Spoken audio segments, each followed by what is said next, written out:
তো গাইস, শীতের মধ্যে অনেকে বাসাবাড়িতে গিজার ব্যবহার করে থাকে, আর গিজারের জন্য কিন্তু এই সমস্ত সুইচগুলো ব্যবহার করা হয়। আর আপনি যদি এই সুইচটি কানেকশন করতে না জানেন, তাহলে এই ভিডিওটি আপনার জন্য। এই ভিডিওটি দেখে আপনি খুব সহজে সুইচটি কানেকশন করা শিখে নিন, তাহলে আপনার অনেক উপকার আসবে। তো চলুন আমরা খুব সহজে শিখে নিই এই সুইচটি কিভাবে কানেকশন করতে হয়। এখানে যদি লক্ষ্য করি তাহলে দেখতে পাবো একটি হচ্ছে এল আর একটি এন, আর নিচেও দেখতে পাচ্ছেন একটি এল একটি এন টার্মিনাল। তো লাইনটি উপর দিয়ে ইন হবে আর নিচ দিয়ে লাইনটি আউট হবে। তো এখানে লালটি হচ্ছে ফেজ। তো আমরা ফেজ লাইনটি এল টার্মিনাল মধ্যে কানেকশন করে নিব। তো আমরা ফেজ লাইনটি এল টার্মিনাল মধ্যে কানেকশন করে নিয়েছি।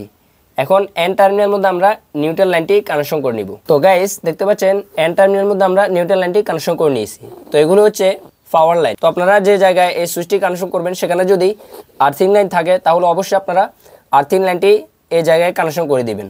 যদি আপনার সুইচের মধ্যে আর্থিং পয়েন্ট থাকে তাহলে অবশ্যই আপনারা আর্থিং লাইনটি কানেকশন করে দিবেন, আর যদি না থাকে তাহলে কোনো সমস্যা নেই।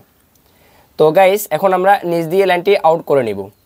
তো আপনারা যদি গিজার চালান তাহলে গিজারের ফেজ লাইনটি এল এর মধ্যে কানেকশন করে দিবেন, আর এন এর মধ্যে নিউট্রাল।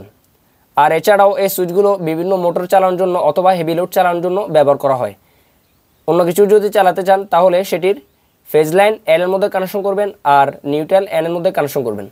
তো আমি আপনাদেরকে দেখানোর জন্য এখানে একটি লাইট কানেকশন করে দেখাচ্ছি। তো গাইস আপনারা দেখতে পাচ্ছেন আমি লাইটের লাইনগুলো এখানে কানেকশন করে দিয়েছি।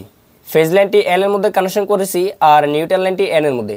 আপনারা গিজারের লাইনগুলো ঠিক একইভাবে কানেকশন করবেন, অথবা যদি অন্য কিছু চালাতে চান তাহলে এভাবে কানেকশন করবেন। ফেজ লাইনটি এল এর মধ্যে আর নিউট্রাল এন এর মধ্যে কানেকশন করে দিবেন, তাহলে হয়ে যাবে। তো গাইস এখন আমরা এই সুইচটি টেস্ট করে দেখব। তো গাইস আমি এখানে লাইন দিয়ে দিছি। এখন যদি সুইচটি অন করি তাহলে লাইটটি জ্বলবে। দেখতে পাচ্ছেন লাইটটি জ্বলতেছে, আর এখানে যে ইন্ডিকেটরটি আছে এটিও জ্বলতেছে। তো গাইস ভিডিওটি দেখে যদি আপনারা উপকৃত হয়ে থাকেন তাহলে অবশ্যই ভিডিওতে একটি লাইক করবেন এবং কমেন্ট করে জানাবেন ভিডিওটি আপনাদের কেমন লেগেছে। আর এরকম নতুন নতুন ভিডিও পাওয়ার জন্য আমাদের এই চ্যানেলটি এখনই সাবস্ক্রাইব করে বেল আইকনটি অন করে রাখুন, তাহলে পরবর্তী ভিডিওগুলো আপনারা মিস করবেন না। দেখা হবে আগামী কোন ভিডিওতে। ততক্ষণ পর্যন্ত ভালো থাকুন, সুস্থ থাকুন। আল্লাহ হাফেজ।